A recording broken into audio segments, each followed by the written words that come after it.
You're listening to an Airwave Media Podcast. It's back to school season, and Clorox is donating 2 million disinfecting wipes to classrooms across America. Because back to school means things can get a little bit messy. Just ask kindergarten teacher Miss Gibson. Give me just one Clorox wipe and I'm ready for glitter glue, exploded lunchbox yogurt, peanut butter handprints, runny noses, picking noses, rubbing noses. Touching noses. Thank you, Edward. Ooh, nap mats and lockers and tissue boxes. And Clorox scissors. disinfecting wipes. Teacher's #1 wipe. Clean feels good. Based on unit sales data. Tired of losing your sanity looking for important work? Dropbox Dash finds what you need fast across all your work apps so you can focus on what matters. Dash means less time searching, more time creating. Learn more at dropbox.com/dash. Warning: I express political opinions in this podcast. If what I say enrages you and makes you feel compelled to lash out with negative reviews and hostile anonymous emails, you may be one of the very people who need to hear and consider what I have to say in this series. If you suspect I've stated something that's not factual, please do reach out to offer some correction at my website. But if you disagree with my comparisons or conclusions, I think you'd find it far more empowering to start your own podcast to talk about what you think, rather than just attacking one that no one is forcing you to listen to. I do hope you'll stick around and think about everything I have to say, though. And I hope you'll vote one time this November. As conspiracy theories about an American deep state have spread and gone viral over the last 4 years, they have been taken up by a particular online persona, combined with a variety of other conspiracy theories, both modern and classic, and been transformed in the coronavirus era into a kind of cult. I'm speaking, of course, about QAnon, a kind of anonymous prophet for today's conservative conspiracy theorists. It all began in early October 2017, when Donald Trump posed for photos with a group of military leaders and, smirking, made a cryptic comment about a calm before a storm. You guys know what this represents? Tell us, sir. Maybe it's the calm before the storm. What's the storm? Could be the calm before the storm. What storm is We have the world's great military people in this room, I will tell you that. And we're going to have a great evening. Thank you all for coming. What storm, Mr. President? You'll find out. Give us a hint on your answers. Thank you, everybody. Many assumed he was joking, or that if it was anything, it may have been in reference to some imminent military adventure, or his pulling out of the Iran nuclear deal. But to conspiracy enthusiasts, or those eager to dupe them, it was a perfect segue into wild theories. Before the end of the month, a post called, quote, "Calm Before the Storm," end quote, appeared on the politically incorrect board of the website 4chan, a home away from home for Nazis and incels, where most users forego a username in favor of appearing quote-unquote anonymous. But this poster, who was claiming inside information about Hillary Clinton's impending detainment and extradition, used the moniker Q, which many assumed was in reference to some clearance authorization for top-secret data in the Department of Energy, though the contents of Q's posts seemed to claim White House access rather than any knowledge of nuclear materials. For all we know, the poster originally meant it as a reference to the omniscient character of Q in Star Trek: The Next Generation, meant to indicate his or her being all-knowing. And the connection to a top-secret clearance authorization was a happy accident. The poster, or posters as they often refer to themselves as we, certainly encouraged the idea that they had intimate knowledge of the goings-on at the highest level of government. And they painted President Trump as a lone warrior against a deep state conspiracy, insisting, in fact, that he was winning this battle. They depicted him as being in total control, just biding his time until the forthcoming quote-unquote storm or quote great awakening, end quote, when he will finally make his perfectly orchestrated move to checkmate the cabal of globalists that control everything. Who is this cabal? Well, Q remains cryptic, including actual ciphers in posts so that followers can see what they want, implicate who they want to implicate. Certainly the Clintons, who it was claimed were the real subject of Mueller's investigation, and establishment Democrats generally, but the followers of QAnon were not satisfied with such a prosaic conspiracy. They wanted to fold in the greatest hits of every wild conspiracy theory for the last 100 years, so they embraced Pizzagate and made their deep state a pedophile ring. And they revived the satanic ritual abuse panic of the 1980s to make them actual devil-worshipping eaters of children. They take up the Jewish world conspiracy by arguing that Jewish banking families, like the Rothschilds, are behind everything, and they follow in the path of many who came before them in pointing at Freemasons and the Illuminati. Indeed, a key element of their theory that the deep state cabal with whom Trump is doing battle engages in drinking the blood of children and harvesting adrenochrome from abused children's brains seems to echo directly some of the more outlandish claims John Robeson made, without evidence, against the French scientists he hated and accused of being Illuminist conspirators before the French Revolution. Robeson claimed that they would purchase children from the poor in order to dissect their living brains in search of a life force, a horrifying mad scientist experiment that even the police were supposedly powerless to stop. So it seems nothing that QAnon spews is new.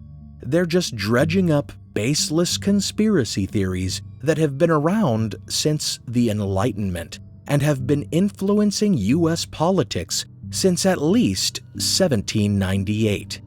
This is historical blindness. I'm Nathaniel Lloyd, but you can call me A because I have access to academic research and can share with you the truth in The Illuminati Illuminated, Part 2, The Order in America. Before we move on in the episode, I want to take the time to thank my patrons on Patreon. Thanks so much for your support. Remember, during this time, I've paused monthly patron billing, so to get ad-free episodes and a whole back catalog of exclusive content, like the minisode I just released, a companion to this series called The Myth of Occult Illuminism, all you need to do is pay your pledge amount one time. After that, you won't be charged on the first of the month until I resume billing. Also, Patreon patrons, remember to let me know in the comments on this episode if you'd like a sticker or magnet. I've only heard from one of you. Those who want to help me and my family out during this financial crisis can donate through PayPal at historicalblindness.com/donate or at paypal.me/Nathan Levi Lloyd, the first letters of each name capitalized. My family really appreciates any support. Others who want to support the show can do it by visiting Sudio.com and using the promo code ROCKINGPRE-K when making a purchase for 15% off one of their audio devices. That promo code should still be working. Another great way you can support me and my family is to sign up for a free 30-day trial of Audible and get a free audiobook by visiting the custom URL audibletrial.com/historicalblindness. If you sign up through audibletrial.com/historicalblindness, I'll get a substantial little kickback for it, and I appreciate any support. Now, on with the episode.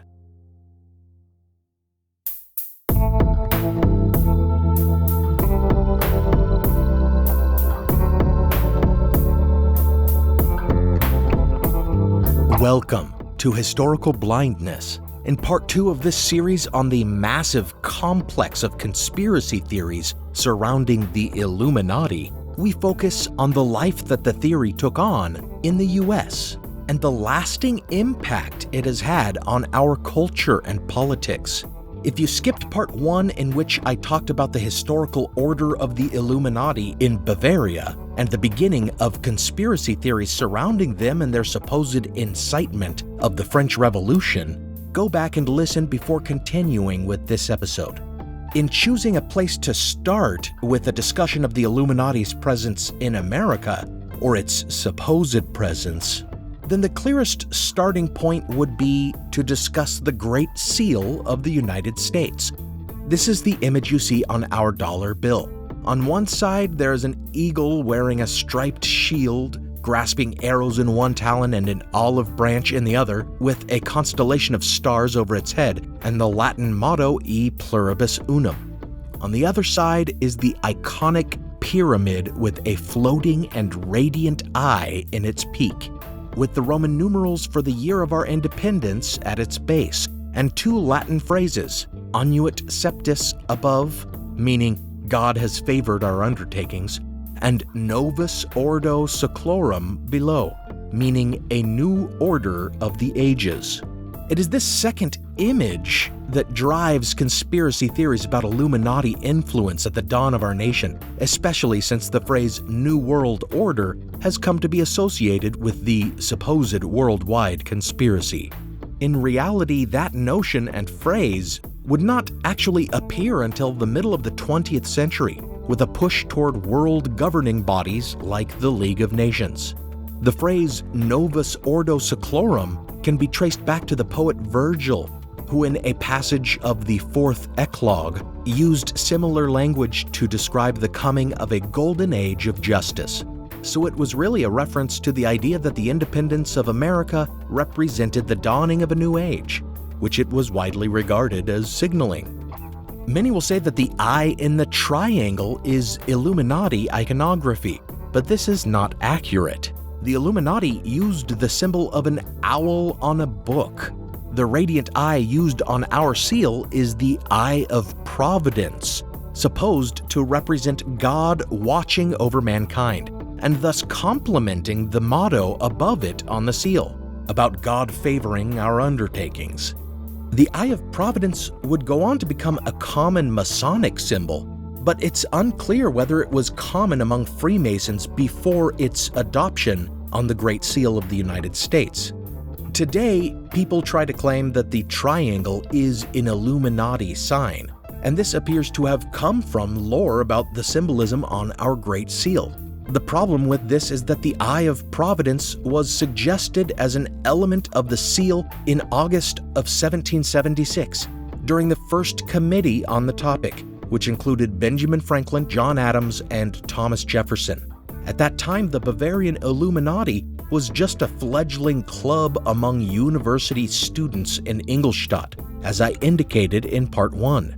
The inclusion of the Eye of Providence seems to be an earnest attempt to illustrate through symbolism that God approved of their democratic experiment and nothing more. As for the eye being enclosed in a triangle, that wasn't because it was pictured as the tip of a pyramid, for we see even in early versions of the seal without the pyramid that the eye was in a triangle. It may be that the triangular shape of the seal's eye was due to the importance of geometry and triangles, specifically to Freemasons, as at least some on the committee certainly were Masons. This would have nothing to do with the Illuminati, however, as the Bavarian Order had yet to spread among continental Masonic lodges, and the brand of Masonry in revolutionary America was far different from continental Masonry anyway. The other possibility is that the triangular shape in which the Eye of Providence is placed represents the Trinity, making it simply a Christian symbol that ironically has encouraged a fear of a sinister anti-Christian conspiracy for decades.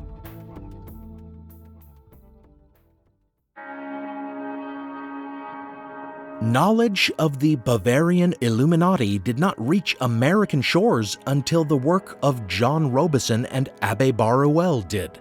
Interestingly, neither Robison nor Barruel suggested that the American Revolution had been orchestrated by the Illuminati, as they claimed the French Revolution had been. However, they both vaguely and without evidence suggested that the Illuminati had begun infiltrating Masonic lodges there. Barruel by stating that, quote, sects equally inimical to royalty and Christianity are daily increasing in numbers and strength, particularly in North America, end quote.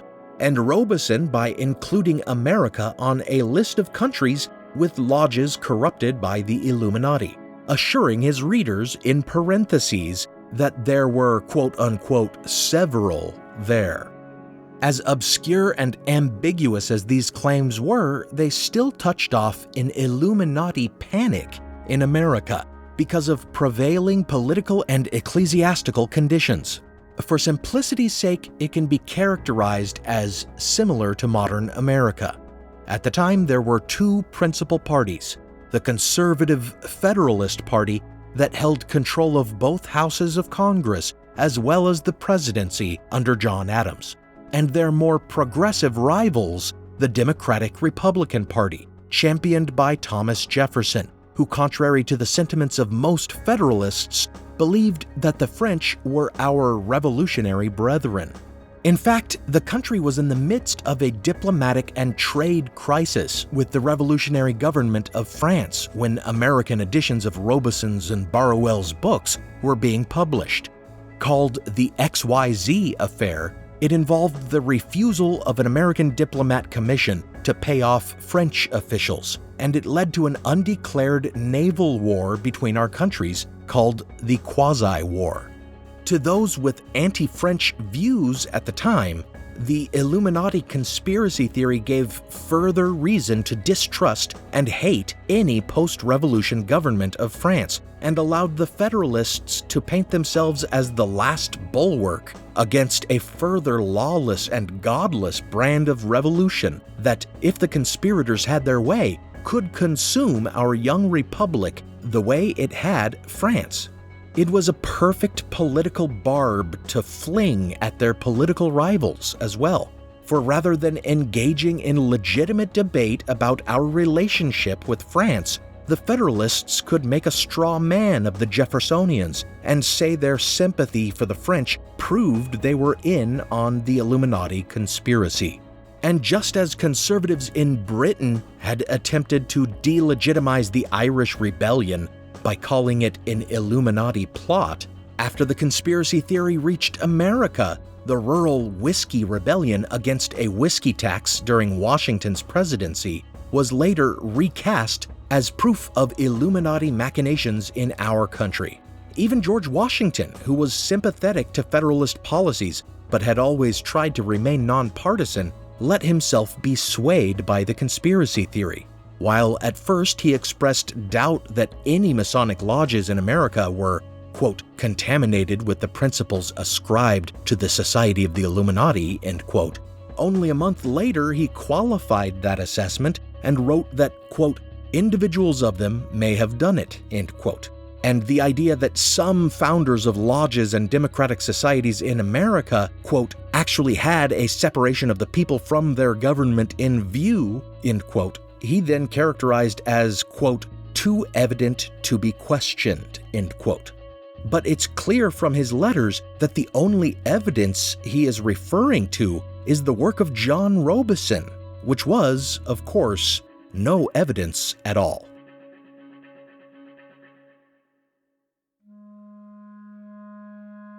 There were, however, more forces than just the political pushing the American people to believe in an active Illuminati plot in America in those years. Orthodox congregational ministers of New England in that time had seen their power and influence wane with the rise of millennial doctrines and evangelical faiths after the Great Awakening, by which I mean the historical one, not QAnon's imagined Great Awakening. Predictably, these clergy attributed the changes to impiety and a widespread corruption of morals. To them, the works of Robeson and Barruel explained the turning away from their brand of religion as the result of an anti-Christian plot. The appeal is understandable. Their flocks were only shrinking because Illuminati agents of the devil were secretly corrupting their society. Reverend Jedediah Morse, famous for his work in American geography, was the most adamant in his preaching of the Illuminati conspiracy theory. From his Boston pulpit in May of 1798, Morse declared that there was a conspiracy, quote, to root out and abolish Christianity and overturn all civil government, end quote. Soon, Morse was not the only one taking up the conspiracy claim. Congregationalist theologian and president of Yale, Dr. Timothy White, preached it as well. This clerical campaign represents a concrete effort to move away from the Enlightenment ideal of the separation of church and state and an effort to Christianize the nation. In the ramp-up to the presidential election of 1800, these Congregationalists naturally threw their weight behind the party and candidate that had positioned themselves as being against the Illuminati threat by being anti-French, the Federalists and John Adams. So in an American election year, we have preachers at their pulpits convincing their parishioners that they must vote a certain way because of a false conspiracy theory. It's just the sort of thing that the Johnson Amendment of 1954, which denied tax exemption to organizations involved in partisan politics, was meant to prevent. An amendment that the Trump administration has attempted to do away with recently through executive order and tax legislation. With the power of New England organized religion behind them, helping to convince even the less politically conscious that Thomas Jefferson was a threat to America, they likely would have succeeded in getting Adams reelected. But they didn't count on their conspiracy theory being turned around on them.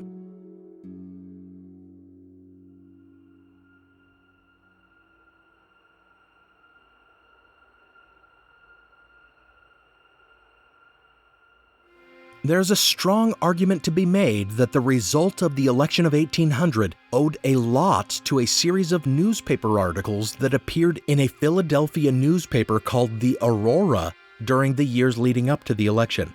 This anti-federalist Jeffersonian organ saw its circulation increase substantially after it began publishing the diatribes of a preacher named John Ogden, who spent many of his columns enumerating the offenses of the Federalist powers against, for example, an innocent congressman they had jailed for political reasons, or a poor widow that they had ruined.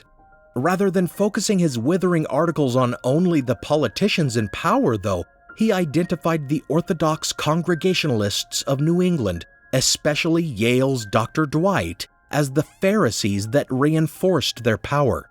He depicted Dwight as a popish figure and accused him of indoctrinating the youth at Yale.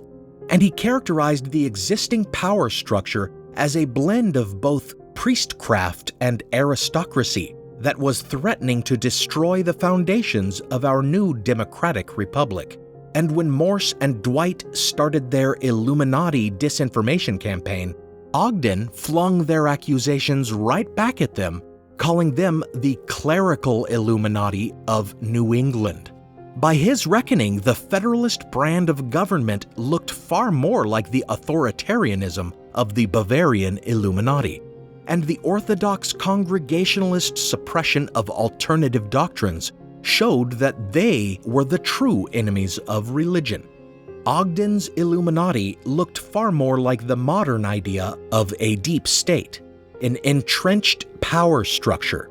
But rather than a bureaucratic machine, it was a secret marriage of church and state. In the topsy-turvy paranoid rhetoric of that election year, the fact that the Federalists and the Congregationalists were so vehemently insisting that the Democratic Republican Jeffersonians were the Illuminati was the clearest evidence that it was the other way around.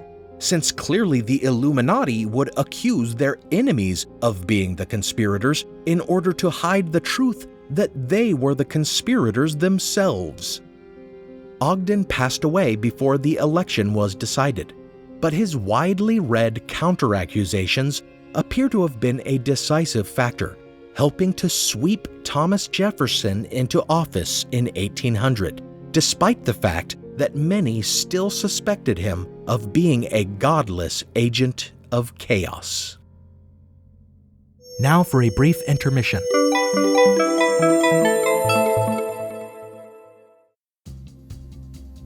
As podcast listeners, you probably already know that Audible is a fantastic repository of original podcasts and tons of audiobooks.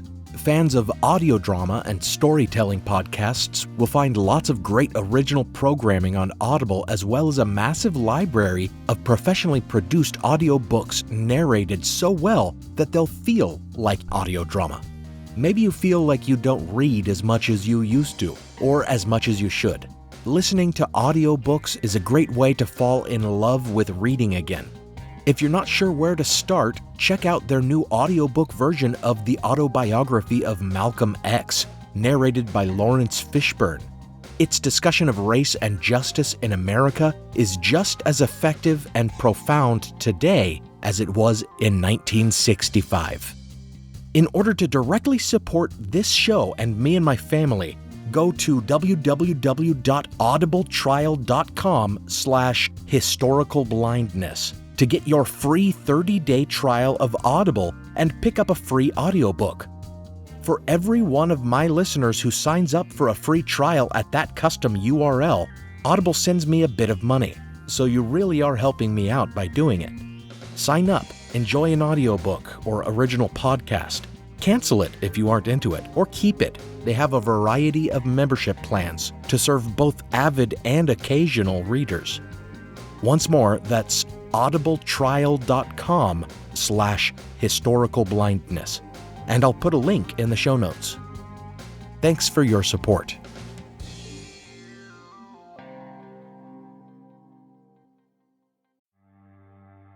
As listeners of Historical Blindness, you're no strangers to the fact that history is a lens through which we can better understand the present. Or as Shakespeare put it, what's past is prologue.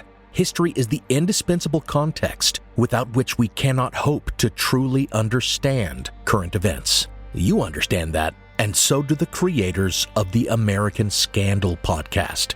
Every season, they immerse listeners in the biggest controversies in U.S. history, helping us understand America's dark side and learn from its troubled past. Its latest season, Ruby Ridge Standoff, delves into an incident that sowed the seeds for the rise of the modern radical right. It transports you to 1992, where in a remote corner of Idaho, federal law enforcement surround a small cabin. They've come for Randy Weaver, a survivalist who took his family to the mountains in anticipation of the apocalypse. A simple weapons charge brought the agents here, but the situation is about to explode into a deadly and tragic standoff that will later become a rallying cry for far-right extremists, fueling distrust and violent anti-government sentiment for decades. Follow American Scandal on the Wondery app or wherever you get your podcasts. You can binge all episodes of American Scandal's Ruby Ridge Standoff early and ad-free right now on Wondery Plus. Every summer, I'm careful to avoid getting burned. My summer plans always include applying sunscreen so I can attend barbecues and protests without worrying about getting scorched. And when I make my plans by making phone calls, I also don't want to get burned by an outrageous wireless bill. That's why I switched to a Mint mobile plan and saved enough to take a summer vacation. With Mint, I found no difference in speed or coverage, just a big difference in cost. And right now you can switch to a Mint wireless plan like me to avoid sweating those surprise charges and overages. You'll just be chillin' with Mint's offer of 3 months premium service on the nation's largest 5G network for just $15 a month. With high-speed data and unlimited talk and text, it might just be the coolest thing happening this summer. This year, skip breaking a sweat and breaking the bank. Get this new customer offer and your 3-month unlimited wireless plan for just $15 a month at mintmobile.com/blindness. That's mintmobile.com/blindness. Upfront payment of $45 required, equivalent to $15 a month. Limited time new customer offer for first 3 months only. Speeds may slow above 35 gigabytes on unlimited plan. Taxes and fees extra. See Mint Mobile for details. Now, back to the show.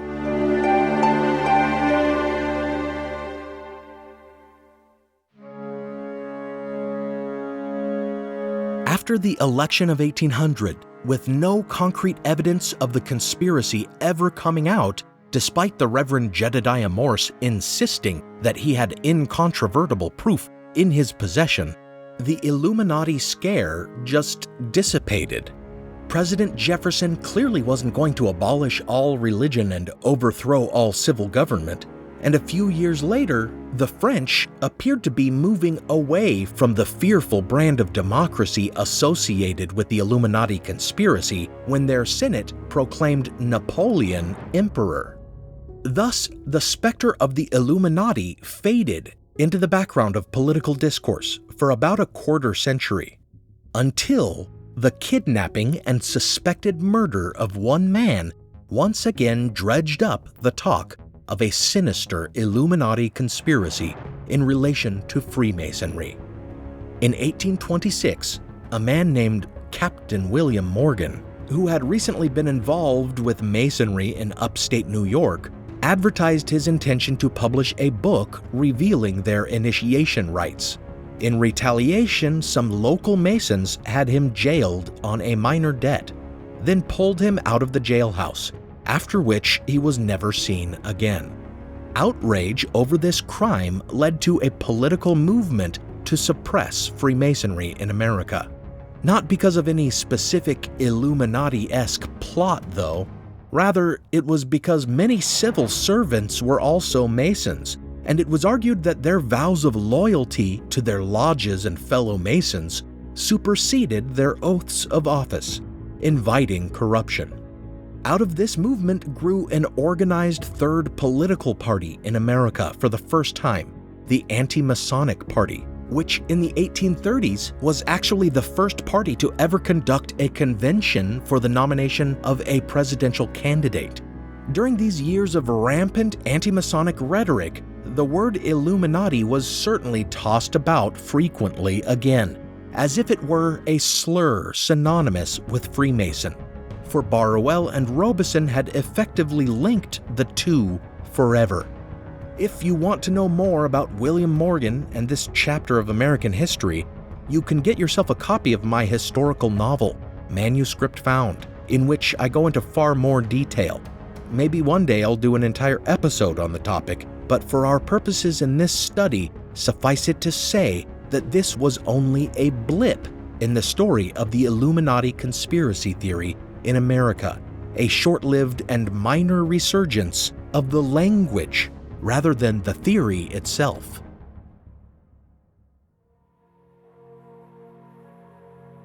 For a long time after the anti-Masonic movement, conspiracy theory in America was more dominated by nativism, specifically positing that the Catholic Church was plotting to overthrow our democracy.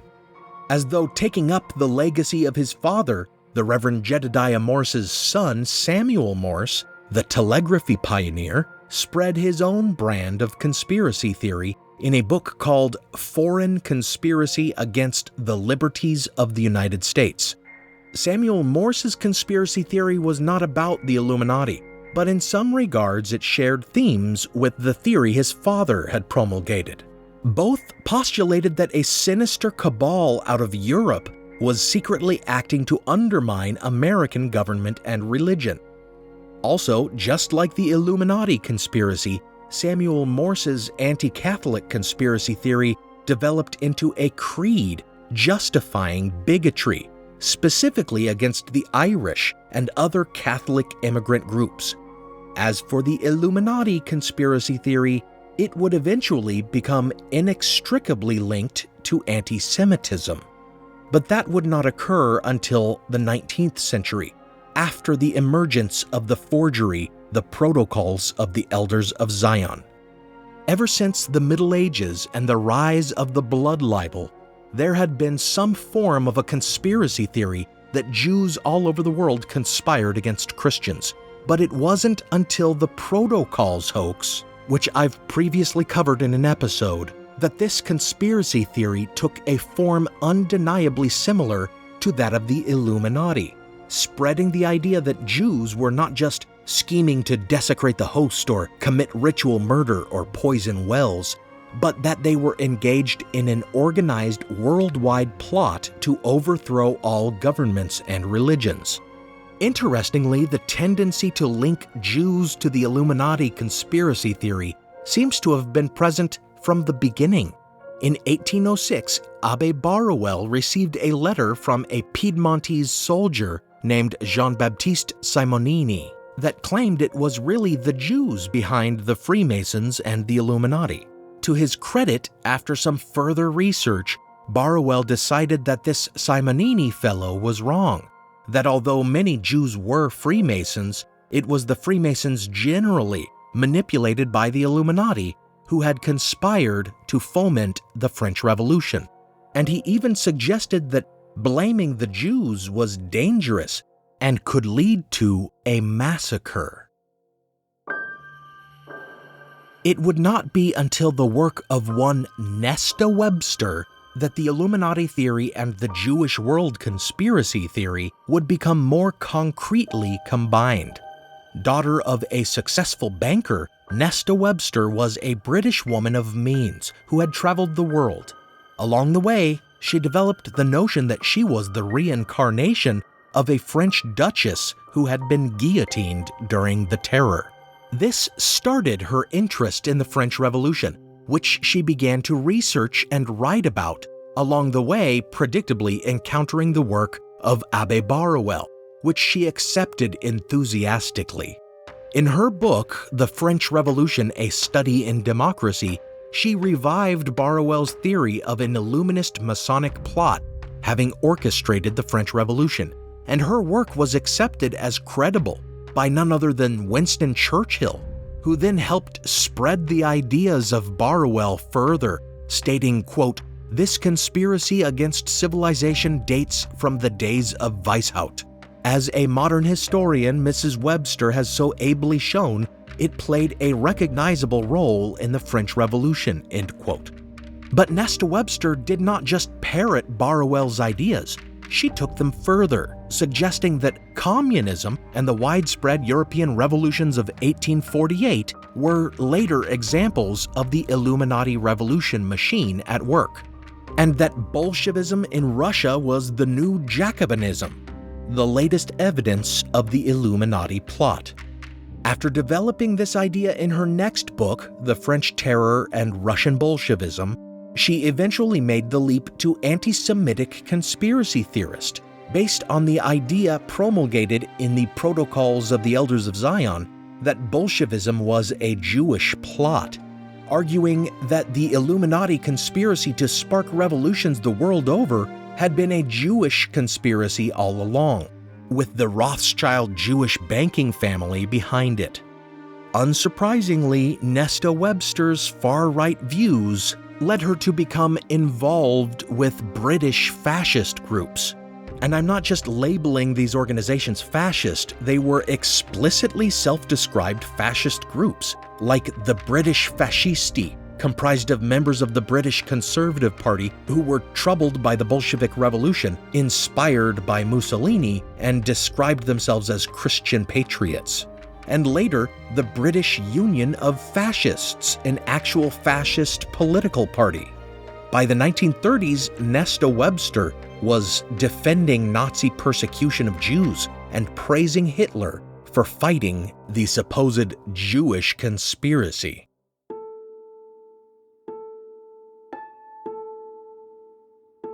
Returning to America and the influence of the Illuminati conspiracy in our own politics, It may come as no surprise that white supremacist groups like the Ku Klux Klan discovered the writings of Nesta Webster and touted them as scholarly evidence of a Jewish plot against Christians. But it was Webster's linking of the Illuminati and a Jewish world conspiracy to communism that really drove the resurgence of the theory in America. In the midst of the so-called Second Red Scare and Senator Joseph McCarthy's campaign against communism in America, the John Birch Society was formed by a Massachusetts candy maker. And it was this group that would bring Nesta Webster's revitalized version of Barwell and Robeson's Illuminati theory into modern U.S. politics, and in the process reshape conservative politics in America. Now we're meeting at the courthouse at 8 o'clock tonight. You just come in the door and take the first turn to the right. Be careful when you get there, we'd hate to be bereft, but we're taking down the names of everybody turning left. Well, we're the John Birch Society, the John Birch Society, here to save our country from a communistic plot. Join the John Birch Society, help us fill the ranks. To get this movement started, we need lots of tools and cranks. Now there's no one that we're certain the Kremlin doesn't touch. We think that Ronald Reagan doth protest a bit too much. We only hail the hero from whom we got our name. We don't know what he did, but he's our hero just the same. Oh, we're the John Birch Society. Named after a military intelligence officer killed in a confrontation with Chinese communist forces at the end of World War II, the John Birch Society made clear from the beginning that they believed the threat of communism was far more than an economic model or political ideology. One quote from their founding meeting clarifies their view of communism as a worldwide conspiracy, as there at the start of things, they asserted that, quote, both the US and Soviet governments are controlled by the same furtive conspiratorial cabal of internationalists, greedy bankers, and corrupt politicians. If left unexposed, the traitors inside the US government would betray the country's sovereignty to the United Nations for a collectivist New World Order, managed by a one-world socialist government. Now we'll teach you how to spot them in the cities or the sticks, for even old Zanesville is just full of Bolsheviks. The CIA's subversive, and so's the FCC. There's no one left but thee and we, and we're not sure of thee. Oh, we're the John Birch Society, the John Birch Society, here to save our country from a communistic plot. Join the John Birch Society, holding off the Reds. We'll use our heads and hearts, and if we must, we'll use our heads. Through their publications, Review of the News and American Opinion, and later The New American, they spread their version of a worldwide communist conspiracy, and folding Nesta Webster's version of events into their own, it just became more and more massive and sinister. You cannot trust your neighbor or even next of kin. If mommy is a commie, then you gotta turn her in. The version of history spread by the John Birch Society is that after pulling off the French Revolution through their front groups, the Illuminati continued their orchestration of revolutionary activity through other secret societies, like the Carbonari in Italy, and Masonic or Masonry-inspired societies across Europe. They saw only the machinations of the Illuminati, leading up to the Springtime of the Peoples in numerous countries during 1848. Despite the fact that they were more like the American and French revolutions in that, for the most part, they sought the end of absolute monarchy and the establishment of representative democracy, the John Birch Society characterized them as the first communist revolutions, kicked off by Karl Marx's publication of the Communist Manifesto. And rather than admitting that communism might have been a genuine historical development or a natural evolution of socialist thought, they said this too was part of the plot, reducing Marx to nothing more than a hireling paid by the Illuminati to write the manifesto in order to provide a new revolutionary philosophy for a new age. Of course, one can easily counter this idea by citing Marx's work as a newspaper editor in the Rhineland, years before he was supposedly hired by the Illuminati, as a clear progression of his theories can be discerned. But the John Birch Society was, to use Marx's turn of phrase, haunted by the specter of communism, seeing in every progressive, every liberal, even every moderate conservative, a secret agent of the Illuminati. We're the John Birch Society, the John Birch Society, fighting for the right to fight the right fight for the right. Join the John Birch Society as we're marching on. We'll all be glad to see you when we're meeting in the John Birch Society.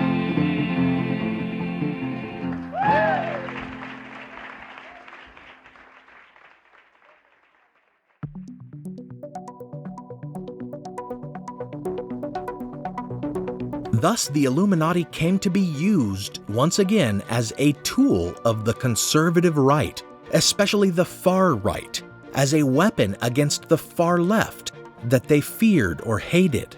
But just as in the election of 1800, it would soon be taken up by their rivals and used against them. During the 1960s, riding a cresting wave of counterculture and civil disobedience, a new concept of the Illuminati was born. It started in the pages of Playboy magazine, which published a letter about the Illuminati, suggesting they might be behind the assassinations of King and Kennedy, and giving a false background that the Illuminati could be traced to the historical Arabic order of assassins, though there is no clear connection between them or any other ancient mystical group, as discussed in my most recent patron exclusive, The Myth of Occult Illuminism. Then more letters appeared, each contradicting the last, more and more confusing the understanding of the Illuminati theory that I have tried to clarify in detail during this series. It turns out that these letters were fake, written by a Playboy staff member named Robert Anton Wilson, in collaboration with one Carrie Thornley, author of a little pamphlet called Principia Discordia.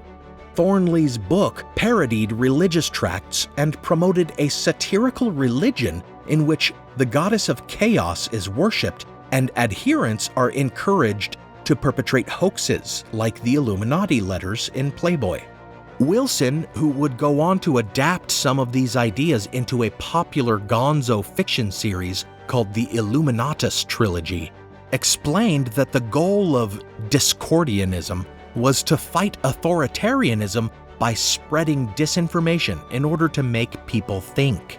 Their goal in their fake letters to Playboy was to flood readers with competing viewpoints in the hope that they would think critically in order to resolve the conflicts.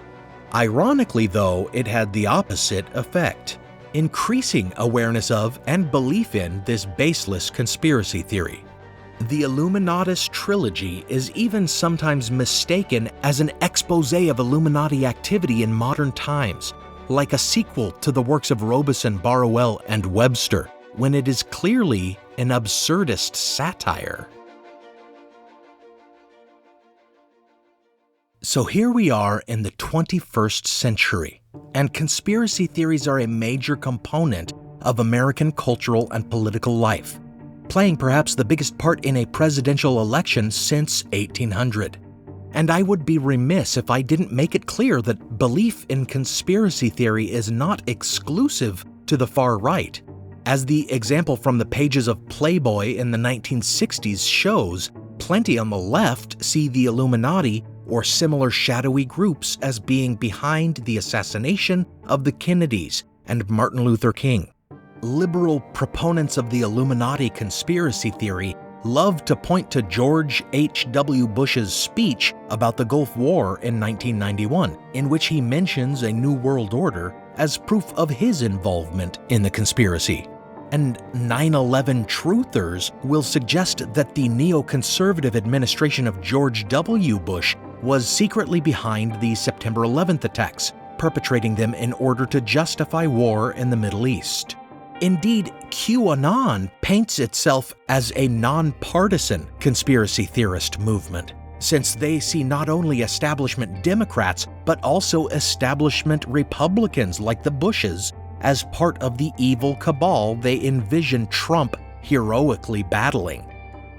To be clear, I am also not asserting that belief in conspiracy theory indicates stupidity or mental illness.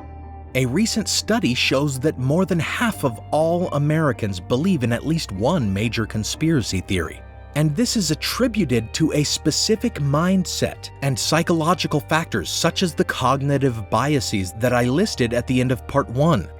Another factor that can encourage even very intelligent and level-headed people to engage in conspiracist thinking is narcissism, as the idea that we are privy to the truth when so many are deluded can be very appealing. Existential crises also seem linked to the development of this mindset. Feelings of personal anxiety and alienation, especially when combined with anxiety over the state of society, can draw us down the path of spiraling conspiracy theory. And doesn't that just describe how we are all feeling right now in 2020? Nevertheless, a recent study does seem to suggest that this quote-unquote conspiracy mindset does disproportionately affect those on the right side of the political spectrum.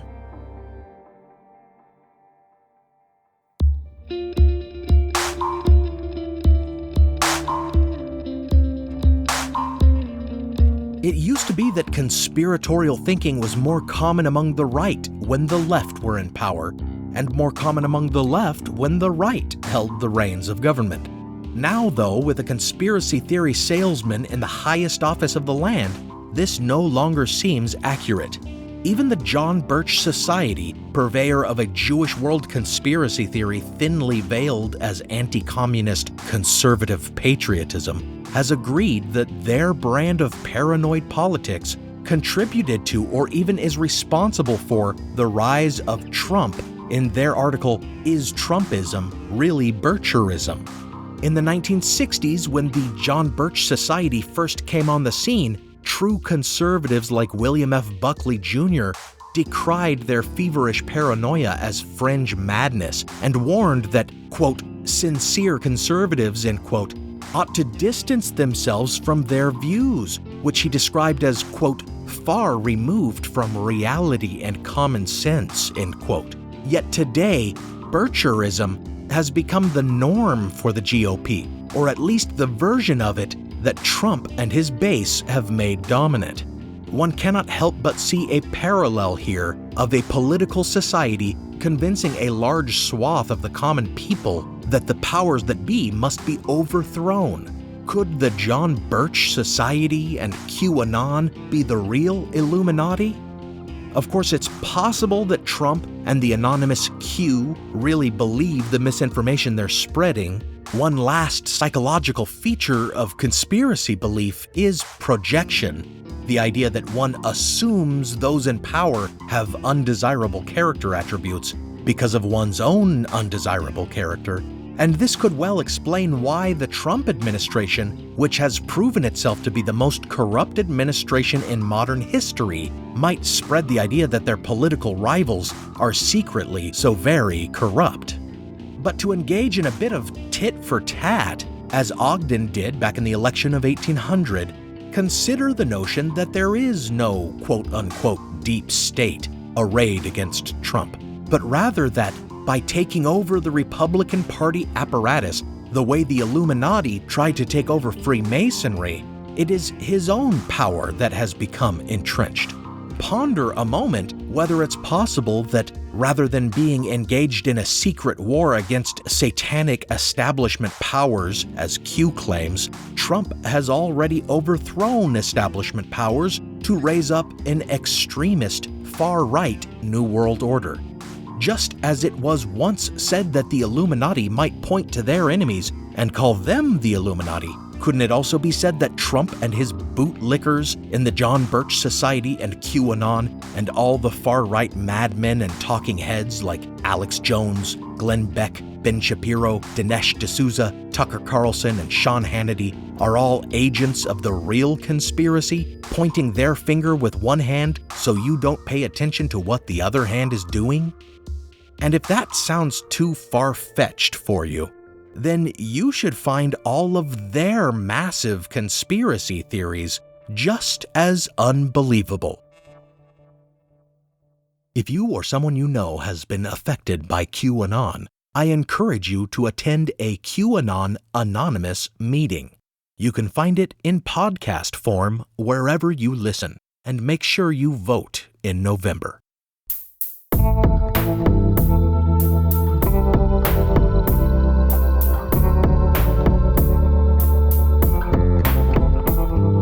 Thanks for listening to Historical Blindness. Special thanks go out to my partner patrons, Joe, Jacob, Robert, Diane, Marina, and Emily.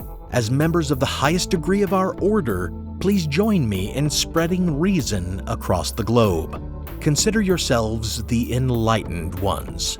Some music on this episode was provided by and is copyright Alex Kish.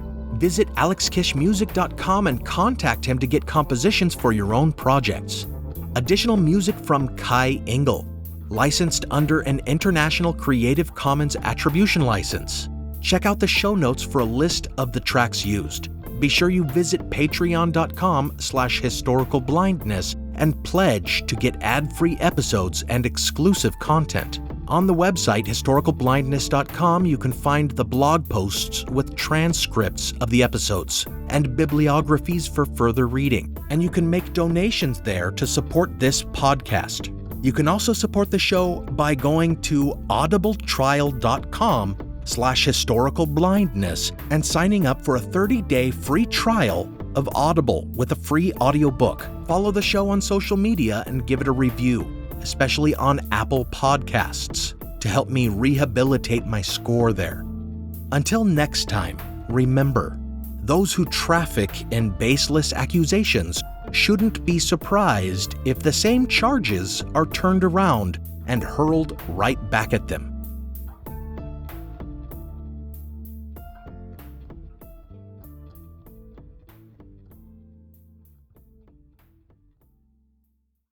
What does Sputnik have to do with student loans? How did a set of trembling hands end the Soviet Union?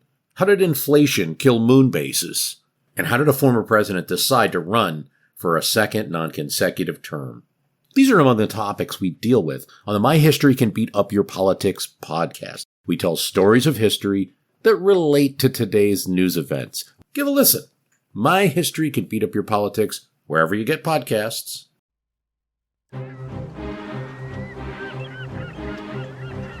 Hello, this is Matt from the Explorers Podcast. I want to invite you to join me on the voyages and journeys of the most famous explorers in the history of the world. These are the thrilling and captivating stories of Magellan, Shackleton, Lewis and Clark, and so many other famous and not so famous adventurers from throughout history. Go to explorerspodcast.com or just look us up on your podcast app. That's the Explorers Podcast.